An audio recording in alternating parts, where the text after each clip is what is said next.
চন্দনা এসে বালু ভর্তি ট্রাকের নিচে চাপা পড়ে মোহাম্মদ রোমান নামে এক মোটরসাইকেল আরোহীর মৃত্যু হয়েছে। এতে আহত হয়েছে হেলাল উদ্দিন নামে আরও একজন। নগরীর সদরঘাটের পূর্ব মাতারবাড়ি এলাকায় আগুনে ২৬টি কাঁচা ও সেমি পাকা ঘর পুড়ে ছাই হয়ে গেছে। এর মধ্যে একটি সেমি পাকা ও বাকিগুলো কাঁচা ঘর ছিল। ওদিকে চন্দনা এসে মহাসড়ক পার হতে গিয়ে দ্রুতগতির যাত্রীবাহী বাসের ধাক্কায় হেফজখানায় পড়ুয়া এক শিশু শিক্ষার্থী নিহত হয়েছে। তার নাম মোহাম্মদ মিশকাতুল ইসলাম।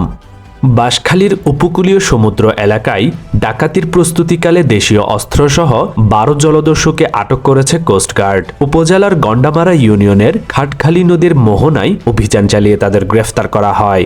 চট্টগ্রাম হযরত শাহ আমানত আন্তর্জাতিক বিমানবন্দরে ১৮,৩০,০০০ টাকা মূল্যের বিপুল মোবাইল ফোন সেট জব্দ করেছে শুল্ক গোয়েন্দারা।